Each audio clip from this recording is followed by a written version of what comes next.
Hey, this is Jockin from Pro Tech Tips with a quick tip on troubleshooting graphics card problems. In particular, unexplainable crashes, black screens, things out of the norm that you don't normally run across. So, first off, we'll be going over some basic methods and then last resort solutions. So recently, I had a problem for about 2 weeks where I'd be playing a game for half an hour to an hour, then I would exit, and then my screen would go black. It was just really weird. I had to shut down my computer, and there was no error message. It was just really just mysterious. So, after going through a lot of troubleshooting methods, I finally found my solution, which is flashing a graphics BIOS, and I also flashed my motherboard BIOS as well to the latest version. So those should be last resort solutions, like I said. So let's go through the basics first. So first up, you can run a program like glary utilities or ccleaner to clean up system junk files, fix registry errors, disable any startup programs that you don't absolutely need. This will speed up your computer. You can also defrag your hard drive as long as it's not a solid state drive. That'll make that hard drive perform faster. You can also defrag the registry, which it's a minor improvement, but it's something you can do with glare utilities as well. Obviously, a full malware or virus scan is useful. Like Malwarebytes is a great anti-malware, so I'd recommend that. Obviously, you want to have all your software, drivers, and firmware up to date. So starting with drivers, you want to go to your motherboard manufacturer's site. Make sure you have all the latest drivers, and also graphics card drivers. And usually you want to have a clean install of a graphics card driver every time you update the graphics card driver. I'll show you how to do that in a minute. And then software, make sure all your games and relevant software is up to date. This is less critical. Okay, firmware. This is a pretty key one. Normally you don't upgrade BIOSes because it's sort of risky and it's just not necessary in most cases, but sometimes you may need to. And in my case, a year ago, I fixed a blue screen problem that was also mysterious just by making sure my solid state drive firmware was up to date. There's a Samsung SSD, and they've got a utility to make that process pretty easy to update, so that's good. So firmware is important, especially for SSDs, and also, I guess, for motherboard BIOS as well. It doesn't really hurt to have the latest BIOS. And MSI has a convenient program, Live Update, which auto detects if you need a newer BIOS version, and it'll do it all within Windows.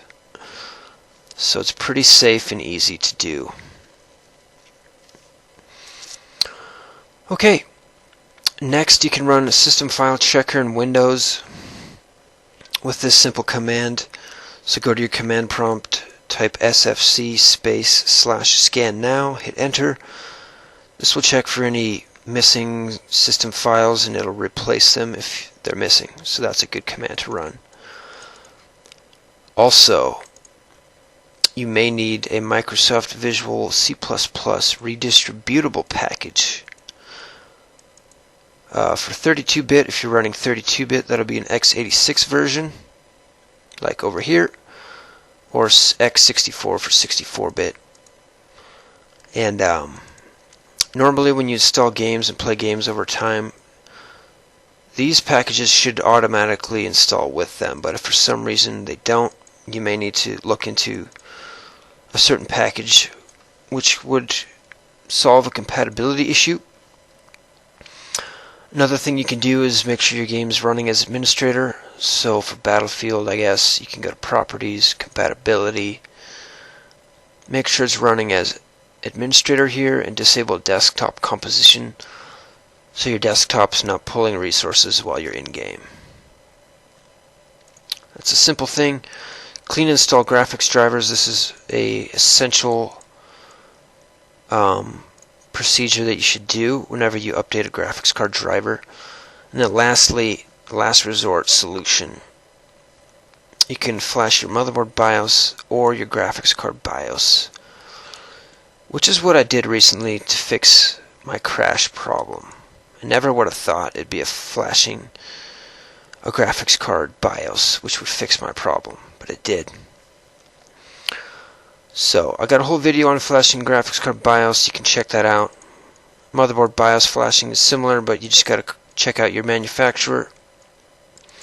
I'm sure there's plenty of guides and resources for that.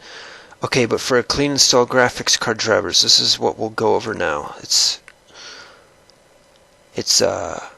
kind of tricky because whenever you try and uninstall an NVIDIA driver, as soon as you reboot, Windows installs a default driver. So it was kind of tricky getting around that. So what you do is you go to Windows Update, and you want to just disable automatic updates in Windows Update. So that's pretty simple. But also under Devices and Printers, you can go to Start, Devices and Printers, right-click your computer and hit Device Installation Settings. Change it from Yes to No. Never install driver software for Windows Update. You can change this back later, but for clean install graphics driver, I'd recommend doing this. Hit Save Changes. Go to your control panel, and then the order to uninstall these drivers, you want to do PhysX first, and then do the graphics card driver itself, and that should take off this 3D vision and this HD audio as well. It'll prompt you for reboot. Let it reboot. Now, depending on your computer, Windows will probably auto update or auto add a default graphics driver. That's okay. Just download the newest driver from the site, like nvidia.com, and then when you run it, make sure you hit Custom Installation, and then do a clean installation of the driver. Make sure you select the clean installation option, and then install your driver that way. It should remove the old remnants and give you a clean install of the driver. And if you do that in conjunction with flashing your graphics card BIOS, then you'll have a clean BIOS and a clean graphics driver. And if that doesn't solve your problem, then you most likely have a hardware specific issue, like a faulty graphics card. And yeah, those are some tips. Hope these were helpful. If you got any questions or comments, leave them below, and thanks for watching.